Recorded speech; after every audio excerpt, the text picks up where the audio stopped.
Judicial complex तोड़फोड़ में इंसदाद दहशतगर्दी अदालत परवेज इलाही का जिस्मानी रिमांड मंजूर करेगी या नहीं, फैसला महफूज कर लिया गया। इंसदाद दहशतगर्दी अदालत के जज के रुखसत होने की वजह से ड्यूटी जज ने केस की समाअत की।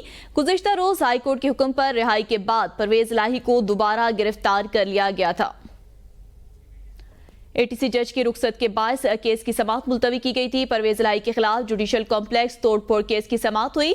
इंसदाद दहशतगर्दी अदालत में परवेज इलाही के खिलाफ जुडिशल कॉम्प्लेक्स तोड़फोड़ केस के हवाले से जिस्मानी रिमांड मंजूर करेगी अदालत या नहीं करेगी, इस हवाले से फैसला महफूज कर लिया है। जबकि एटीसी जज के रुखसत की वजह से ड्यूटी जज ने इस केस की समाअत की थी। जुडिशल कॉम्प्लेक्स तोड़फोड़ में इंसदाद दहशतगर्दी अदालत परवेज इलाही का जिस्मानी रिमांड मंजूर करेगी या नहीं करेगी, इस हवाले से फैसला महफूज कर लिया गया है।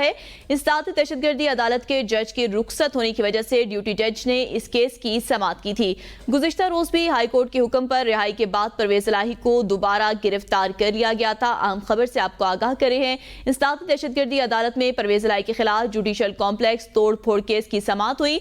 अदालत परवेज इलाही का जिस्मानी रिमांड मंजूर करेगी या नहीं, फैसला महफूज कर लिया गया है। बात करते हैं जमान मुगल से।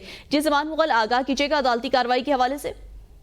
जी बिल्कुल, गुज़श्ता रोज चौधरी परवेज इलाही को इस्लामाबाद पुलिस की तरफ से गिरफ्तार किया गया था। मुकदमा नंबर 3 इंसदाद दहशतगर्दी का मुकदमा है जिसमें उनकी गिरफ्तारी अमल में लाई गई थी।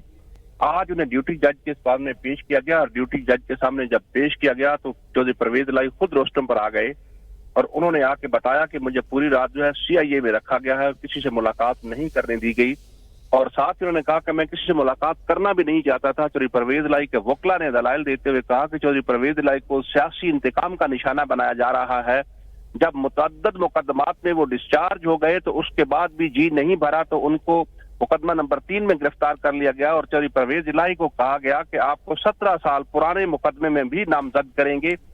और चौधरी परवेज इलाही के वकला का कहना था कि लाहौर हाई कोर्ट में भी तौहीन अदालत की दरखास्त हमने दायर कर रखी है जिस पे अगले हफ्ते समाअत है, जबकि इस्लामाबाद हाई कोर्ट में भी हमने तौहीन अदालत की दरखास्त दायर की है क्योंकि इस वक्त जो है पुलिस ने कानून को जो है वो मजाक के तौर पर लिया हुआ है और अदालतें फैसला करती हैं कि इनको किसी केस में गिरफ्तार न किया जाए, लेकिन उसके बावजूद भी उन्हें गिरफ्तार कर लिया जाता है। अदालत ने दलाइल सुनने के बाद फैसला महफूज कर लिया है और कुछ ही देर तक इम्कान है फैसला सुनाया जाएगा कि उनको डिस्चार्ज किया जाता है या उनका रिमांड दिया जाता है। क्योंकि प्रोसिक्यूशन की तरफ से ये दावा किया गया था हमने कानून के मुताबिक उनकी गिरफ्तारी अमल में लाई है और हमें उनका रिमांड चाहिए। तो चौधरी परवेज इलाही के वकला का कहना था कि उनकी उम्र जो है वो 70 साल से जायद है और उनका किस लिए इनको रिमांड चाहिए, क्योंकि उनसे तो किसी किस्म की कोई चीज बरामद करना मकसूद ही नहीं है। अब देखना होगा कि अदालत क्या फैसला करती है। जी जमान मुगल, मजीद कहिएगा, अदालत की जानिब से ये कहा गया था कि उनको तमाम केसेस में जो गिरफ्तारी है उससे इस्तिस्ना दिया गया था, तो इस सूरत हाल में जब उनको गिरफ्तार किया गया है तो उनके खिलाफ क्या कार्रवाई की जाएगी जिन्होंने इनको गिरफ्तार किया है? जी ये अदालत पे डिपेंड करता है क्योंकि जब पुलिस गिरफ्तार करती है या इंतजामिया तो वो अपनी पॉलिसी बनाते हैं। क्योंकि वो लाहौर हाई कोर्ट का फैसला था तो लाहौर हाई कोर्ट के फैसले के बाद जो कि इस्लामाबाद पुलिस ने गिरफ्तार किया था तो इस्लामाबाद पुलिस को एक एज है कि चूंकि ये वफाक है और लाहौर हाई कोर्ट की जो पंजाब की हद तक उनको आर्डर चलता है, तो अगर इस लेवल से उनको या इस जाविये से देखा जाएगा तो शायद ये उस तौहीन अदालत की कार्रवाई से बच पाए। लेकिन दूसरी जानब अगर अदालत ये कहेगी कि हमने कहा था कि किसी भी मुकदमे में गिरफ्तार नहीं करना अगली तारीख तक, तो ऐसी सूरत में इनके खिलाफ कार्रवाई जो है वो मुमकिन है। ऐसी सूरत में कार्रवाई मुमकिन है। बहुत शुक्रिया जमान मुगल आगाह करने के लिए।